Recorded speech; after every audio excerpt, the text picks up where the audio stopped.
ഇഡ്ഡലി ഉണ്ടാക്കുമ്പോൾ ഈ ഒരു ചേരുവ കൂടി ചേർത്ത് ഒന്ന് ഉണ്ടാക്കി നോക്കൂ. ഇഡ്ഡലി പിന്നെ നമുക്ക് ഇങ്ങനെ പാത്രത്തിൽ നിന്ന് നുള്ളി നുള്ളി പെറുക്കിയെടുക്കാൻ പറ്റും ചെയ്യും. ഇത് കഴിക്കുമ്പോൾ ഒരു പ്രത്യേക രുചിയും ഉണ്ടാക്കിയെടുക്കാൻ വലിയ എളുപ്പവും. പിന്നെ നമ്മളൊന്ന് മാവാക്കി വെച്ചാലോ സോപ്പും പത പോലെ പതഞ്ഞു പൊങ്ങി നല്ല സോഫ്റ്റ് പഞ്ഞിക്കെട്ട് ഇഡ്ഡലി നമുക്ക് കിട്ടുകയും ചെയ്യും കേട്ടോ. അപ്പോൾ അതിന് വേണ്ടിയിട്ട് നമുക്ക് വേണ്ട എന്താ വെച്ചാൽ സാധാരണ പച്ചരിയും ഉഴുന്നും ഉലുവയും വെച്ചിട്ടാണല്ലോ നമ്മൾ ഇഡ്ഡലി ഉണ്ടാക്കുക. അത് തന്നെയാണ് കേട്ടോ ഇവിടെ വേണ്ടത്. പക്ഷെ നമ്മൾ ഇതിലേക്കൊരു സ്പെഷ്യൽ ഇൻഗ്രീഡിയൻസ് ചേർക്കുന്നുണ്ടെന്ന് മാത്രം. അപ്പം നമ്മുടെ വീഡിയോ ഒക്കെ താഴെ ലൈക്കൊക്കെ ചെയ്തിട്ട് അങ്ങോട്ട് കണ്ടോളി. പിന്നെ അതുപോലെ തന്നെ നമ്മുടെ ഈ ഒരു ചാനൽ ഇതുവരെ സബ്സ്ക്രൈബ് ചെയ്യാതെ കാണുന്ന കൂട്ടുകാരൊക്കെ ഉണ്ടെങ്കിൽ ഈ ഒരു സമയത്ത് സബ്സ്ക്രൈബും കൂടി ചെയ്താൽ കേട്ടോ. അപ്പോൾ അതിന് വേണ്ടിയിട്ട് ഞാനിപ്പോൾ ഇവിടെ ഒരു 1.5 ഗ്ലാസ് പച്ചരിയും അതിലേക്ക് ഒരു 1/2 ഗ്ലാസ് ഉഴുന്നും 1 ടേബിൾ സ്പൂൺ ഉലുവ ഇട്ടിട്ട് നല്ലോണം കഴുകി വെള്ളത്തിലിട്ട് ഏകദേശം ഒരു 3 മണിക്കൂർ കഴിഞ്ഞ സമയമാണ് കേട്ടോ ഇത് നല്ലോണം ഒന്ന് കഴുകിയിട്ട് ഞാൻ ഒന്നും കൂടെ കഴുകി വെള്ളമൊക്കെ ഒഴിവാക്കിയിട്ട് മിക്സിൻ്റെ ജാറിലേക്ക് ഇട്ട് കൊടുക്കുകയാണ്. അപ്പോൾ ഈ ഒരു അരിയും ഉഴുന്നും എല്ലാം ഉലുവയും എല്ലാം കൂടെ ഒരു പാത്രത്തിലാണ് കേട്ടോ ഞാൻ കുതിർക്കാൻ വേണ്ടി വെച്ചത്. വേറെ വേറെ ഒന്നല്ല, ഒന്നായിട്ട് തന്നെയാണ് അരക്കണതും. വളരെ സിമ്പിളായിട്ട് നമുക്ക് ചെയ്യാൻ പറ്റുന്ന ഒരു അടിപൊളി ഇഡ്ഡലിയാണ്. അപ്പോൾ ഞാൻ എല്ലാം കൂടെ ഒരു ജാറിലിട്ടപ്പോൾ നല്ലോണം നിറഞ്ഞിട്ടുണ്ട്. അപ്പം ഒന്നാമത് എന്താ വെച്ചാൽ ഇത് രാത്രിയിലാണ് ഞാൻ അരച്ചെടുക്കണത്. അപ്പോൾ രാത്രി ആയതുകൊണ്ട് തന്നെ നമ്മൾ മിക്സിൻ്റെ ജാറിലൊന്നും ഒരുപാട് ഇട്ടിട്ട് അരക്കാൻ പറ്റില്ല, കാരണം കറണ്ടൊക്കെ വോൾട്ടേജ് കുറവായിരിക്കും. അപ്പോൾ അതുകൊണ്ട് തന്നെ അതിനെ കുറച്ചും കൂടെ മാറ്റുന്നുണ്ട് കേട്ടോ. 2 വട്ടാക്കിയിട്ട് അരക്കാനുള്ള അരി ഉഴുന്നും കൂടെ ഉണ്ട്. അപ്പോൾ ഞാൻ കുറച്ച് മാറ്റിയിട്ടുണ്ട്. ഇനി നമുക്കിതിലേക്ക് ആവശ്യത്തിനുള്ള ഉപ്പും അതുപോലെ തന്നെ നമ്മൾ സാധാരണ ഇഡ്ഡലിക്ക് വെള്ളം എത്രയാണോ ഒഴിക്കണേ ഒരു നല്ല തിക്ക് ബാറ്ററല്ല നമുക്ക് വേണ്ടത്. അപ്പോൾ ആ ഒരു ബാറ്ററിലാണ് കേട്ടോ അരച്ചെടുക്കണത്. അപ്പോൾ വെള്ളം ഒഴിച്ചിട്ട് നമ്മൾ ഓട്ടടക്കൊക്കെ അരക്കണതിനേക്കാളും കുറച്ചും കൂടെ കുറച്ചിട്ട് അരച്ചെടുക്കുക, അത്രയേ ഉള്ളൂ. അപ്പോൾ ഞാനിത് 2 പ്രാവശ്യമാക്കിയിട്ട് അരച്ചെടുക്കുകയാണ്. പിന്നെ ഒരു കാര്യം, നമുക്ക് ഇഡ്ഡലിക്കുള്ള അരക്കലായാലും ഇനിയിപ്പോൾ ഉഴുന്ന് ദോശയൊക്കെ ഉണ്ടാക്കുമ്പോൾ അരക്കുകയാണെങ്കിലും വെള്ളപ്പത്തിനായാലും വട്ടയപ്പത്തിനായാലും ഒക്കെ നമ്മൾ നല്ലോണം അരി അരച്ചിട്ട് പൊങ്ങാൻ വേണ്ടി കാത്തിരിക്കുമല്ലേ. അപ്പോൾ ആ അരി അരച്ച് കഴിഞ്ഞാൽ വേഗം പൊങ്ങി കിട്ടാൻ വേണ്ടിയിട്ടുള്ള നല്ലൊരു സൂത്രമാണ് എന്ത്, നമ്മൾ അരി കുതിർന്ന് കണ്ടാൽ 1 മണിക്കൂറെങ്കിലും ഫ്രീസറിലേക്ക് കയറ്റി വെക്കുക. എന്നിട്ട് ആ ഒരു തണുപ്പോട് കൂടി കുറച്ചൊരു ഐസ് ക്യൂബ്സോ അല്ലെങ്കിൽ ഐസിൻ്റെ കട്ട കൈമലുണ്ടെങ്കിൽ അതോട് കൂടിയിട്ട് നമ്മൾ ആ ഒരു അരിയും അതിലേക്ക് എന്താണോ ചേർക്കണത്, നമ്മൾ വെള്ളപ്പം അരക്കുകയാണെങ്കിൽ തേങ്ങ ചോറ് ഒക്കെ ആണല്ലോ ചേർക്കുക. അപ്പോൾ അതല്ല, ഇനിയിപ്പോൾ നിങ്ങൾ എന്തരക്കുകയാണെങ്കിലും ആ ഒരു തണുപ്പോട് കൂടി അരച്ചെടുക്കണത് നല്ലതാണ് കേട്ടോ. അപ്പോൾ ഞാനിപ്പോൾ ഇത് ഫ്രിഡ്ജിൽ വെച്ചിട്ടുണ്ടായിരുന്നു, ഈ ഒരു അരിയും ഉഴുന്നും എല്ലാം കൂടെ. അതുപോലെ തന്നെ അതിലേക്ക് ചേർത്ത് ചോറുണ്ടല്ലോ, ചോറ് 1/2 ഗ്ലാസ് ചോറാണ്, 1/2 ഗ്ലാസ് ചോറ്. അപ്പോൾ ഏതായാലും എന്താ പറയുക 1.5 ഗ്ലാസ് അരിയിലേക്ക് 1/2 ഗ്ലാസ് ഉഴുന്ന് 1/2 ഗ്ലാസ് ചോറ് 1 ടേബിൾ സ്പൂൺ ഉലുവ, അങ്ങനെയാണ്. അപ്പോൾ നല്ല പോലെ ഒന്ന് അരച്ചെടുത്തിട്ട് പിന്നെ നമുക്ക് എന്ത് ചെയ്യണം, ഇതിലേക്ക് ഞാൻ പറഞ്ഞ ആ ഒരു സ്പെഷ്യൽ ഇൻഗ്രീഡിയൻസ് ഉണ്ടല്ലോ, അത് നിങ്ങളാരും ഇതുവരെയും ചേർത്തിട്ടുണ്ടാവില്ല എന്ന് വിചാരിക്കണം. നിങ്ങൾ ഒരൊറ്റ പ്രാവശ്യം ഒന്ന് ചേർത്ത് നോക്കിട്ടോ. അതെന്താണെന്ന് വെച്ചാൽ വേറെ ഒന്നുമല്ല, ശുദ്ധമായ വെളിച്ചെണ്ണയാണ്. നല്ല 2 ടേബിൾ സ്പൂൺ വെളിച്ചെണ്ണ ഈ ഒരു സമയത്ത് നമ്മൾ ഒന്ന് ഒഴിച്ചിട്ട് പിറ്റേ ദിവസം ഒന്ന് നോക്കുമ്പോൾ ആ ഒരു മാവ് അതുപോലെ തന്നെ അത് കഴിക്കണ സമയത്ത് ആ ഒരു ഇഡ്ഡലിൻ്റെ ടേസ്റ്റ്, അതുപോലെ തന്നെ ഉണ്ടാക്കുന്ന സമയത്ത് അതിൻ്റെ ഒരു സോഫ്റ്റ്, പിന്നെ അത് കൊത്തിയെടുക്കുമ്പോൾ നമുക്ക് കൈ കൊണ്ട് ഇങ്ങനെ പെറുക്കിയെടുക്കാം. അങ്ങനെ ഒരുപാട് സംഭവങ്ങൾ ഇതുകൊണ്ട് ഉണ്ട്. അപ്പോൾ ഞാനൊരു 2 ടേബിൾ സ്പൂൺ വെളിച്ചെണ്ണയാണ് ഒഴിച്ചു കൊടുത്തിട്ടുള്ളത്. എന്നിട്ട് പിന്നെ ഞാൻ ഏകദേശം ഒരു 12 മണി ആയിട്ടുണ്ടാവട്ടെ ഞാൻ അത് അരച്ചെടുക്കുന്ന സമയത്ത്, രാത്രി 12 മണി. പിന്നെ നമ്മളൊരു 5:30-6 മണി നമ്മൾ ഇഡ്ഡലി ഉണ്ടാക്കാൻ തുടങ്ങുമല്ലോ. അപ്പോൾ വെറും 5 മണിക്കൂർ ഇത് റെസ്റ്റ് ചെയ്യാൻ വേണ്ടിയിട്ട് സമയമുള്ളൂ. ഇനിയിപ്പോൾ 8 മണിക്ക് രാവിലെ 8 മണിക്കൊക്കെ ചായ ഉണ്ടാക്കുന്ന ആളുകളാണെങ്കിൽ എന്ത് ചെയ്യുക, ഈ ഒരു ബേക്കിംഗ് സോഡ ചേർക്കേണ്ട ആവശ്യമില്ല. അതുപോലെ തന്നെ വൈകുന്നേരം 5 മണിക്കൊക്കെ പിറ്റേ ദിവസത്തേക്കുള്ള മാവ് അരച്ചെക്കുന്ന ആളുകളുണ്ട്. അങ്ങനെയാണെങ്കിൽ ഒരു 10-13 മണിക്കൂർ റെസ്റ്റ് ചെയ്യാൻ വേണ്ടി കിട്ടും സമയം. അപ്പോഴൊന്നും ഈ ഒരു ബേക്കിംഗ് സോഡിന് ആവശ്യമില്ല കേട്ടോ. അപ്പോൾ ഞാൻ 5 മണിക്കൂറല്ലേ, കുറഞ്ഞ സമയമല്ലേ ഉള്ളൂ. അതുകൊണ്ട് തന്നെ വേഗം ഒന്ന് പൊങ്ങി വരാൻ വേണ്ടിയിട്ട് എന്താ ഒരു ലേശം ഒരു പിഞ്ച് ബേക്കിംഗ് സോഡ, അതായത് അപ്പക്കാരൊന്ന് ചേർത്ത് കൊടുത്തിട്ട് മൂടി വെച്ചു. അപ്പോൾ കണ്ടല്ലോ നല്ല പതഞ്ഞ് പൊങ്ങിയിട്ടുണ്ട് കേട്ടോ. പിന്നെ ഇത് നല്ലൊരു സ്മെല്ലുണ്ട്. പിന്നെ ഇപ്പം തന്നെ നമുക്കൊരു ബാറ്റർ കണ്ടാൽ മനസ്സിലാവും നല്ലൊരു സോഫ്റ്റ് ആണെന്നുള്ളത്. അപ്പം നല്ല പഞ്ഞിക്കെട്ട് പതഞ്ഞിരിക്കുകയാണ്. നിങ്ങൾക്ക് വേണമെങ്കിൽ കുറച്ച് മുന്നേ വൈകുന്നേരം 5 മണിക്കോ 6 മണിക്കൊക്കെ അരച്ച് കഴിയുകയാണെങ്കിൽ ഈ ഒരു ബേക്കിംഗ് സോഡൻ്റെ ആവശ്യമേ ഇല്ല കേട്ടോ. പിന്നെന്താ അറിയോ, ഈ ഒരു ബേക്കിംഗ് സോഡ ചേർത്ത് കഴിഞ്ഞാൽ നല്ലോണം പതഞ്ഞ് പൊങ്ങും. പ്രത്യേകിച്ച് ഈ ഒരു ചൂടുകാലത്തൊക്കെ എന്താ അറിയോ നമ്മൾ കുറക്കണം. മഴക്കാലത്തൊക്കെ ആണെങ്കിൽ ഒരു 1/4 ടേബിൾ സ്പൂണൊക്കെ ബേക്കിംഗ് സോഡ ചേർക്കേണ്ടടുത്ത് ഈ ഒരു വേനൽക്കാലത്താണെങ്കിൽ ബേക്കിംഗ് സോഡ ചേർക്കേ വേണ്ട, കുറച്ച് ഉഴുന്ന് കൂടുതൽ എടുത്താൽ തന്നെ നല്ലോണം പതഞ്ഞ് പൊങ്ങും. ഇനി ഞാൻ ഒരു അലുമിനിയത്തിൻ്റെ ഇഡ്ഡലി തട്ടാണ് കേട്ടോ എടുത്തുക്കണത്. അലുമിനിയം ആണെങ്കിലും സ്റ്റീലാണെങ്കിലും ഒക്കെ നമ്മൾ ആദ്യം തന്നെ ആ ഒരു തട്ടുമ്മൽ നല്ലോണം ഇത്തിരി ഓയിലൊന്ന് സ്പ്രെഡ് ചെയ്ത് കൊടുക്കണം. ഓയിലോ വെളിച്ചെണ്ണ നെയ്യോ എന്തെങ്കിലും ഒന്ന് സ്പ്രെഡ് ചെയ്ത് കൊടുക്കണം. അതുപോലെ തന്നെ ഇഡ്ഡലി തട്ട് നനവ് ഉണ്ടാവരുത് കേട്ടോ. നമ്മൾ ഇഡ്ഡലി ചുടാനൊക്കെ എടുക്കുന്ന സമയത്ത് ഇഡ്ഡലി തട്ടിൽ നനവ് ഉണ്ടെങ്കിൽ അതൊന്ന് തോർത്തിയിട്ട് ഓയിലായാലും എണ്ണയായാലും എന്തായാലും ഒന്ന് പുരട്ടി കൊടുക്കുക. ഒരുപാട് അങ്ങോട്ട് പുരട്ടരുത് കേട്ടോ, അപ്പോൾ നമ്മുടെ ഇഡ്ഡലി ഹാർഡായി പോവും. ഒരു കുഴിയിൽ ഇട്ടിച്ചിട്ട് അതുകൊണ്ട് തന്നെ മുഴുവൻ ഇഡ്ഡലി തട്ടിലും കുഴിയിലൊക്കെ നമ്മൾ പുരട്ടി കൊടുക്കുക. ചെറുതായിട്ടൊന്ന് സ്പ്രെഡ് ചെയ്ത് കൊടുക്കുക, അത്രയേ ഉള്ളൂ. ചിലർ ഇഡ്ഡലിയൊക്കെ ഹാർഡാവാനുള്ള കാരണം കൂടെ ഇത് പറഞ്ഞുതരാം കേട്ടോ. എന്താ വെച്ചാൽ നമ്മൾ ഇഡ്ഡലി തട്ടിൽ ഒരുപാട് എണ്ണ ഒഴിക്കുക, അതുപോലെ തന്നെ എന്താണ് ഈ നല്ല തണുപ്പ് കാലത്തും ഒരിത്തിരി പോലും ബേക്കിംഗ് സോഡ ചേർക്കാതെ നമ്മൾ അരച്ച് വെക്കുക. അങ്ങനെയൊക്കെ ആകുമ്പോൾ ഇഡ്ഡലി ഹാർഡാവും. നമ്മൾ നല്ല തണുപ്പ് കാലത്തൊക്കെ ഇത്തിരി ബേക്കിംഗ് സോഡ ചേർക്കണ ഇഡ്ഡലി അപ്പോഴേ നന്നാവുള്ളൂ. പിന്നെ അതുപോലെ തന്നെ ഇനിയിപ്പം കുറച്ച് സമയമേ ഉള്ളൂ, രാത്രിയിൽ പാതിരായിട്ടൊക്കെ അരച്ച് വെക്കണമെങ്കിലും കുറച്ച് ബേക്കിംഗ് സോഡ ചേർത്ത് കൊടുക്കണം കേട്ടോ.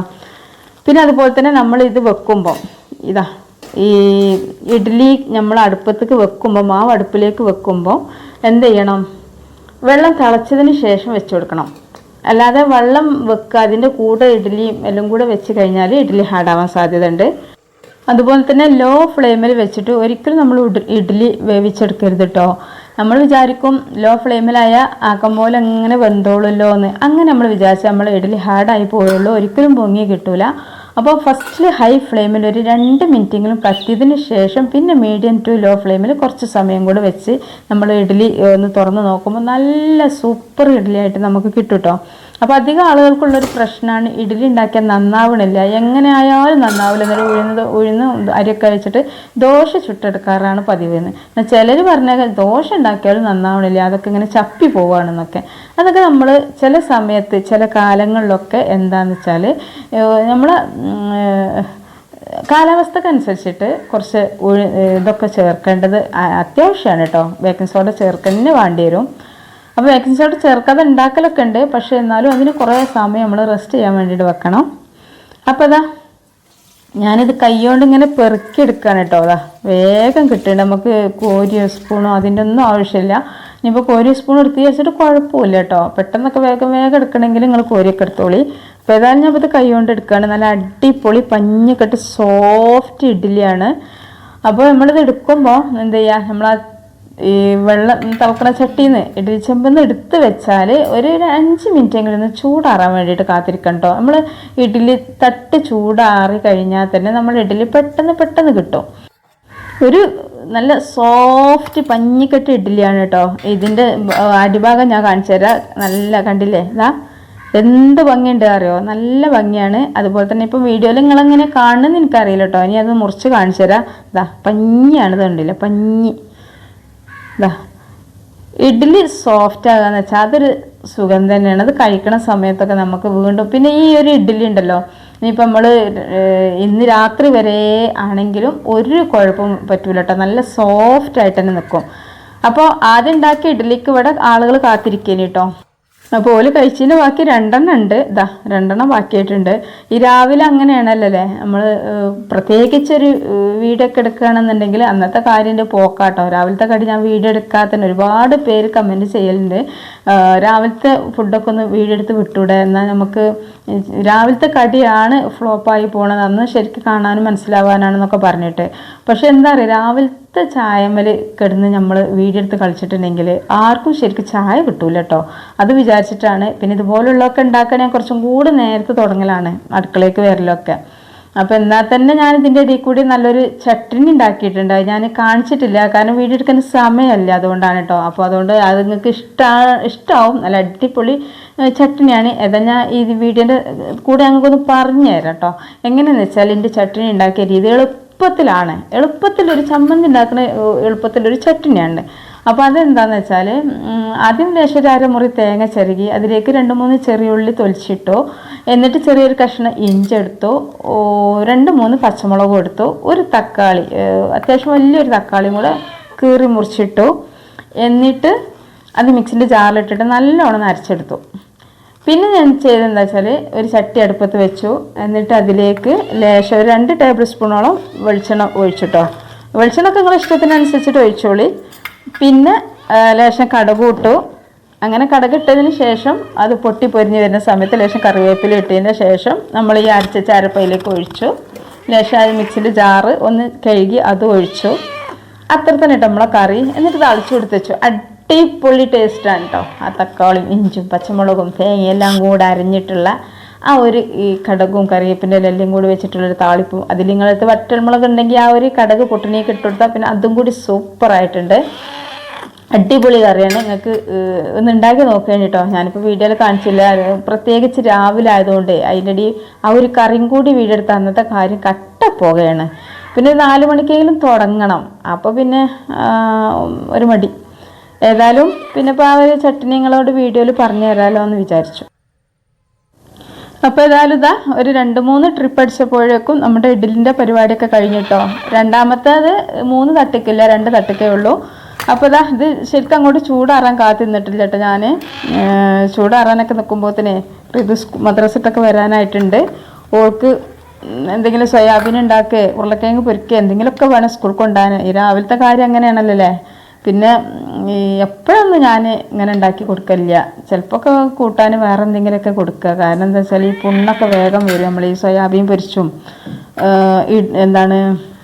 ഉരുളക്കിഴങ്ങൊക്കെ പൊരിച്ച് കൊടുത്താലേ. പിന്നെ കോഴിമുട്ട പൊരിച്ചാലൊന്നും വേണ്ടല്ലോ, നല്ല സാധനമൊന്നും കുട്ടികൾക്ക് വേണ്ടി വരുമല്ലോ. അപ്പോൾ ഏതായാലും ഇതാ ഞാൻ ചൂടാറുന്നതിന് മുമ്പ് തന്നെ ഈ ഒരു വീഡിയോ ഫുള്ളാക്കാൻ വേണ്ടിയിട്ട് ഞാൻ അങ്ങനെ സ്പൂൺ കൊണ്ട് എടുക്കുകയാണ്. അപ്പോൾ ഒരു സ്പൂൺ കൊണ്ട് എടുക്കുമ്പോൾ ചൂടാറാത്തതുകൊണ്ട് തന്നെ ഇതിൻ്റെ അടിയിൽ ചെറുതായിട്ടൊന്ന് കുടുങ്ങുകയൊക്കെ ചെയ്യും കേട്ടോ. ഒന്ന് ചൂടാറിയിട്ട് തന്നെ എടുക്കുക. ഏതായാലും അടിപൊളി സൂപ്പർ ഇഡ്ഡലിയാണ്. അപ്പോൾ ഇനി ഇഡ്ഡലി ഫ്ലോപ്പായിന്ന് നിങ്ങൾ ആരും പറയരുത് കേട്ടോ. നല്ല അടിപൊളി ടേസ്റ്റും ഒക്കെയാണ്. നമ്മൾ സാധാരണ ഉലുവൊക്കെ ഇടും ഉഴുന്ന് ദോശ ഉണ്ടാക്കുമ്പോൾ അല്ലേ. പക്ഷേ ഇഡ്ഡലി ഉണ്ടാക്കുമ്പോൾ ആരും ഉലുവ ചേർക്കാറില്ല. നിങ്ങൾ ഉലുവ ഇത്തിരി ചേർത്ത് നോക്കേണ്ടി കേട്ടോ. അപ്പോൾ നിങ്ങൾക്ക് മനസ്സിലാവും എത്രത്തോളം ടേസ്റ്റ് ഉണ്ട് എന്നുള്ളത്. അപ്പോൾ ഇതാ ഞാൻ കറി ഒഴിച്ചു കൊടുക്കട്ടെ. ഈ ഒരു നല്ലൊരു ഓറഞ്ച് കളർ കറി കിട്ടാനുള്ള കാരണം എന്താ പറയുക, നമ്മൾ ഇതിലേക്ക് തക്കാളി ഇട്ടിട്ട് അരച്ചെടുത്തിട്ടില്ല. തക്കാളിയും തേങ്ങ എല്ലാം കൂടെ അരച്ചതുകൊണ്ടായിരിക്കാം നല്ലൊരു ഭംഗിയുള്ള കളറ് ഇതാണ് കേട്ടോ, കറിയാണ്. അപ്പോൾ ഇതിൻ്റെ വീഡിയോ എടുക്കണം എന്നൊക്കെ എനിക്ക് നല്ല പൂതി ഉണ്ട് പക്ഷെ സമയം കിട്ടാത്തതുകൊണ്ടാണ്. അപ്പോൾ ഇതാട്ടോ ഞാൻ കുടിക്കട്ടെ. അടിപൊളി ഇഡ്ഡലിയാണ്, കണ്ടല്ലോ. ഇതാ നെക്കിയാൽ ഇങ്ങനെ മുറിയൊന്നുമല്ല കേട്ടോ, മുറിഞ്ഞു പൊട്ടി പോകുന്നല്ല, പഞ്ഞായിട്ട് സോഫ്റ്റായിട്ട് പഞ്ഞിക്കെട്ടായിട്ടാണ് കേട്ടോ. നല്ല കട്ടിയും കനവും ഒക്കെ ഉണ്ട്. പിന്നെ ഞാൻ വീഡിയോ കുറച്ച് പൊന്തിച്ചെടുത്തതുകൊണ്ട് തന്നെയാണ് ഇതിൻ്റെ വലുപ്പം നിങ്ങൾക്ക് മനസ്സിലാകട്ടെന്ന് തോന്നുന്നു കേട്ടോ. എനിക്കറിയില്ല കാണുന്നുണ്ടോ മനസ്സിലാവുന്നുണ്ടോ എന്ന് അറിയില്ല. ഏതായാലും മക്കളെ അടിപൊളിയാണ്. അപ്പോൾ നിങ്ങൾ എന്തായാലും ഈ ഒരു വെളിച്ചെണ്ണ ചേർത്തിട്ട് അരക്കണ സമയത്ത് അരച്ച് കഴിഞ്ഞതിന് ശേഷം റെസ്റ്റ് ചെയ്യാൻ വേണ്ടിയിട്ട് വെക്കുമ്പോൾ ഈ ഒരു തുള്ളി വെളിച്ചെണ്ണ, ഒരു 2 ടേബിൾ സ്പൂൺ വെളിച്ചെണ്ണ ഒഴിച്ചിട്ട് ഒന്ന് നിങ്ങൾ പതപ്പിച്ച് പൊങ്ങിച്ചിട്ട് ഒന്ന് ഇഡ്ഡലി ഉണ്ടാക്കി നോക്കേണ്ടി കേട്ടോ. ഇനിയിപ്പോൾ ഇതേ സെയിമിൽ തന്നെ നിങ്ങൾക്ക് ഉഴുന്ന് ദോശ ഉണ്ടാക്കാം. ഏതായാലും അടിപൊളി സംഭവമാണ്. നമ്മളെ വീഡിയോക്ക് താഴെ ലൈക്ക് ചെയ്യാൻ മറന്ന കൂട്ടുകാരൊക്കെ ഉണ്ടെങ്കിൽ ഈ ഒരു സമയത്ത് തന്നെ ഒന്ന് ലൈക്കൊക്കെ ചെയ്യ്. പിന്നെ നമ്മുടെ ഈ ഒരു ചാനൽ ഇതുവരെ സബ്സ്ക്രൈബ് ചെയ്യാതെ കാണുന്ന കൂട്ടുകാരൊക്കെ ഉണ്ടെങ്കിൽ ഈ ഒരു സമയത്ത് സബ്സ്ക്രൈബൊക്കെ ചെയ്യുക. പിന്നെ ഇതിനെക്കുറിച്ചുള്ള അഭിപ്രായങ്ങൾ ഒന്ന് കമൻറ്റ് ചെയ്യട്ടോ. ഇനി അടുത്ത വീഡിയോ ആയിട്ട് വരാം. അതുവരേക്കും അസ്സലാമു അലൈക്കും.